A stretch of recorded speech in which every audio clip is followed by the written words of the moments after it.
পরিবর্তন news channel, আপনার কণ্ঠ, আপনার পছন্দ। নমস্কার, পরিবর্তন নিউজ চ্যানেল আপনার স্বাগত আছে। নতুন আপডেট জন্য চ্যানেলকে লাইক, সাবস্ক্রাইব, কমেন্টস করুন। আজকে আপডেট। আজ বাবা সাহেব আম্বেদকরের প্রয়াণ দিবসে বিঘটিত সমাজ বহুজনকে সমাজ পার্টি ডক্টর বাবা সাহেব ভীমরাও আম্বেদকরের 68 প্রয়াণ দিবসে দিন শ্রদ্ধাঞ্জলি ও পদযাত্রা আয়োজন করে। শিয়ালদহ স্টেশন থেকে রানীরাস মণি অ্যাভিনিউ পর্যন্ত এই পদযাত্রায় নেতৃত্ব দেন মনোজ হাওলাদার, রাজ্য সভাপতি এবং কেন্দ্রীয় স্টেট কোঅর্ডিনেটর পশ্চিমবঙ্গ অশোক সিদ্ধার্থ। এই মিছিলে সমেত ছিল মনুবাদ এবং হিন্দুত্বের বিরুদ্ধে লড়াই। কিছু ধর্মীয় সংগঠন ধর্মীয় বিভাজন করছে, যা আমাদের সমাজের ঐক্যকে দুর্বল করছে। কংগ্রেস সংবিধানকে আদালত ডকেট দাঁড় করিয়েছে। যদি সংবিধান ভালো করে লাগু হতো, তাহলে সংশোধনের প্রয়োজনই ছিল না। কেবলমাত্র দলিত সম্প্রদায়কে দুর্বল করার উদ্দেশ্যে সংবিধান সংশোধন হচ্ছে। অন্যদিকে সংহতি মিছিল বাবরি মসজিদ ধ্বংসের 32তম বর্ষপূর্তির জন্য এবং বাংলাদেশ ও ভারত বিভাজনের বিদ্বেষ রাজনীতির বিরুদ্ধে। देखिए, कांग्रेस की राजनीति नहीं, कांग्रेस राजनीति कर रही है। भाई कांग्रेस जिन बाबा साहब की बात करती है, आज इनका संविधान लेके घूम रही है, उनको अपने गरेबान में झांकना चाहिए कि उन्होंने बाबा साहब को कितना कष्ट दिया और उन्होंने बाबा साहब के संविधान को कितना ईमानदारी के साथ लागू किया। अगर उन्होंने 55 साल लगभग शासन किया केंद्र में, अगर उन्होंने ईमानदारी से लागू किया होता, अगर 50% भी लागू किया होता, तो आज रिजर्वेशन कितने परसेंट हमारा होता। आज 50% रिजर्वेशन में अभी तक पूरा नहीं उन्होंने किया, कितने साल शासन करने के बाद। इसलिए बड़े कटघरे में खड़े करने वाले कांग्रेस पार्टी है। रही बात वर्तमान सरकार की, तो वर्तमान सरकार जो काम कर रही है, उसके लिए हमारी पार्टी और हमारी नेता हमेशा प्रेस के माध्यम से इनको भी चेताने रहने का काम करती है। बहुजन समाज पार्टी के लिए बीजेपी और कांग्रेस में कोई फर्क नहीं है। ये दोनों एक नागनाथ हैं, एक सांपनाथ है। ये हमारे मसीहा मानवर साहब हमको पता कर। जो किए जाते हैं वो केवल बदलाव के लिए नहीं किए जाते हैं, विकास के लिए नहीं है। उनमें उनको कमजोर करने के लिए, केवल बहुजन समाज के लोगों को कमजोर करने के लिए किए जाते हैं। उसके एक दो कमजोर नहीं। जैसे न्यू एजुकेशन पॉलिसी आई, उसको आप पढ़िए, किसको फायदा होगा?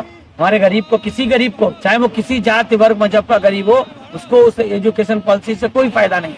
मैं राज्यसभा में था, हमने इसका प्रश्न उठाने का काम किया। आज भी बीजेपी ये कहती है एक भारत श्रेष्ठ भारत, कहती नहीं कहती, एक one nation one tax, one nation one election. आज बीजेपी का कोई नेता बोलता है? प्रधानमंत्री जी बोलते हैं, गृह मंत्री जी बोलते हैं, शिक्षा मंत्री बोलते हैं, कोई मंत्री बोलता है कि वन नेशन वन एजुकेशन? अगर इस देश में वन नेशन वन एजुकेशन हो जाए, तो हमको ना इनको कटघरे में खड़ने की जरूरत पड़ेगी, ना उनको कटघरे में खड़े करने की जरूरत पड़ेगी। हमारे लोग सिर्फ ये हमारे लोगों को गुमराह करने, कभी 15 लाख के नाम पर, कभी 2 करोड़ नौकरियों के नाम पर, कभी किसी के नाम पर ये गुमराह करते हैं, ये संविधान के नाम पे गुमराह करते हैं।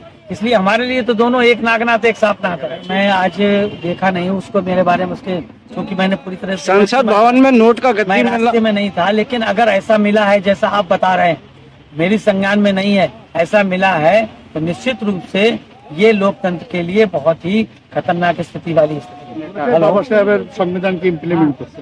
তো কিরকম চলবে আগামী দিনে? আপনারা সমাজকে সচেতন করা মেন কাজ। তারা যদি যেদিন বুঝবে, সেদিন আমরা দেশের শাসক হয়ে যাবো। আমাদের কাজের সেটা, এবং সেটা হচ্ছে আমরা শাসক হলে পরে আমরা যেমন উত্তরপ্রদেশ যেভাবে বহির্মুখী কাজ করেছে, আমরা সেইভাবে যে ভারতের সংবিধান আছে বাবা সাহেবের, সেটাকে ইমপ্লিমেন্ট করতে। বাংলাদেশের যে আজকে ঘটনা, সেটা কি বিষয়ের উপরে? হিন্দু, ওখানে পাকিস্তানি মুসলমান আর ওখানকার বাঙালি মুসলমানদের লড়াই। এখানে ওরা হিন্দু মুসলিম করে এখানে ডিভাইডেশন করতে চায় তার ভোটের খাতিরে। আচ্ছা, যে চিন্ময় যার নাম আসছে, তার ইস্কনরা ওখান থেকে শিশুদের বলাৎকার এবং মহিলাদের অত্যাচারের কারণে তাদের ইস্কন থেকে বের করে দিচ্ছে। তো শুভেন্দু অধিকারী আজকে কি হচ্ছে? তাহলে শুভেন্দু অধিকারী বলাৎকারের সঙ্গে, শিশু বলাৎকারের সঙ্গে আর চিন্ময়ের সঙ্গে ও তো ইস্কন বলে দিছে যে শিশু বলাৎকার এবং মহিলাদের অসভ্য ব্যবহার করার জন্য তাকে ওই ইস্কন থেকে বের করে দিচ্ছে। সে চিন্ময়ের যখন বিজেপি করছে, তা চিন্ময় হচ্ছে শিশু বলাৎকারের পক্ষে। ওরা করছে হিন্দু, ওখানে তো হিন্দু মুসলমান ব্যাপার না, ওখানে হচ্ছে বাঙালি মুসলমান আর হচ্ছে আরবি মুসলমান, আরব ভাষা আর এই নিয়ে লড়াই হচ্ছে ওখানে। এখন তো অখণ্ড বিভক্ত ভারত আছে না। এইসব বাজে কথা কে বলে? আর আপনারা সেই বাজে কথা ছড়ান। অখণ্ড ভারত ভাগ হয়ে আছেন না। অখণ্ড ভারত আফগানিস্তান আনবে? শুভেন্দুরে বলে আফগানিস্তান নিয়ে আসতে, কাবুল কান্দার ভারতবর্ষে ছিল, আনতে হবে? ফালতু কথা বলে, আর মিডিয়া সেইগুলো আপনারা প্রচার করেন অখণ্ড ভারত। Thank you. বামপন্থী ছাত্র সংগঠনের তরফে কলেজ স্কোয়ার থেকে মৌলালী মোড় পর্যন্ত মিছিল অনুষ্ঠিত হল। বিজেপি এবং আরএসএস সহ হিন্দুত্ব নেতাদের বিরুদ্ধে নিপাত জাত স্লোগান দিয়ে মিছিল এগিয়ে চলছে সমর্থক ছাত্র সংগঠনে। আমরা ঐক্যবদ্ধ হয়ে সমাজের সত্যিকার উন্নতির জন্য লড়াই করব। এই ভিডিওটি দেখার জন্য ধন্যবাদ। আমাদের চ্যানেলে সাবস্ক্রাইব করতে ভুলবেন না। আমার মৃন্ময় কি আছেন প্রগতিশীল সংবিধান আপনার তো মানছে যে রায় ভারতবর্ষের যে সংবিধানে লেখা ধর্মনিরপেক্ষতা পরিবর্তন বলে আমরা মনে করি। যেভাবে রাজনীতি আমাদের বিভাজনের রাজনীতিকে নিয়ম করে তাকে আপনি বলছেন ঘুরিয়ে দেওয়া হয়েছিল ভারতীয় গণতন্ত্রের গ্রহণ করেছে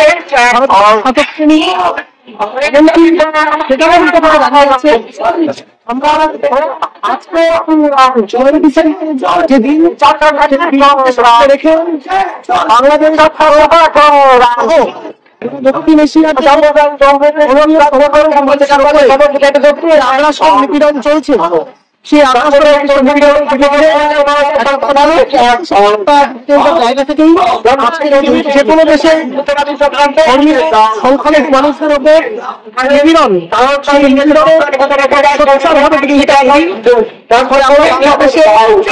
ধর্মীয় মৌলবাদী গোষ্ঠীরা সেই দেশের ধর্মীয় হচ্ছে আমরা কিছুভাবে সেই নিপীড়নের চিন্তা করছি জানাচ্ছি। একইভাবে আমরা ভারতবর্ষ ভাবে ধর্মীয় সংখ্যাগুরু দেখাচ্ছি যেভাবে ধর্মীয় পরিস্থিতির কারণে দেশের সংখ্যালঘুদের জীবনকে দুর্বিষহ করে তোলা হচ্ছে। আমরা মনে করি যে বাবা ভীমরাও রামজি আম্বেদকর তিনি ভারতবর্ষের যে রাষ্ট্র কাঠামো তৈরি হয়েছে সেই রাষ্ট্র কাঠামো তৈরির ক্ষেত্রে একটি প্রগতিশীল এবং গণতান্ত্রিক ভূমিকা রেখেছেন। ফলে আমরা যেভাবে আজকে আরএসএস বিজেপি ভারতবর্ষের গোটা রাষ্ট্র কাঠামো সেই রাষ্ট্র কাঠামোকে একটা ফ্যাসিবাদী রাষ্ট্র কাঠামোর দিকে নিয়ে চলতে চাইছে, সেটা বাবা সাহেব আম্বেদকরের যে চিন্তা ভাবনা যে প্রবুদ্ধ ভারতের স্বপ্নে তিনি দেখেছিলেন সম্পূর্ণ তার 180 ডিগ্রি উল্টো দিকে। ফলে যারা বাবা সাহেব আম্বেদকরকে ফলো করেন তার মতাদর্শকে সঠিক মতাদর্শ বলে সমাজে করতে চান, তাদের প্রত্যেকের আজকে আরএসএস বিজেপির এই যে চক্রান্ত, এই যে হিন্দু চক্রান্ত তার বিরুদ্ধে সোচ্চার হয়ে রাস্তায় নামার সময় এসছে। ভারত এবং বাংলাদেশে সংখ্যালঘু নিধন চলছে, রাষ্ট্র তুমি জবাব দাও। RSS BJP Hindutva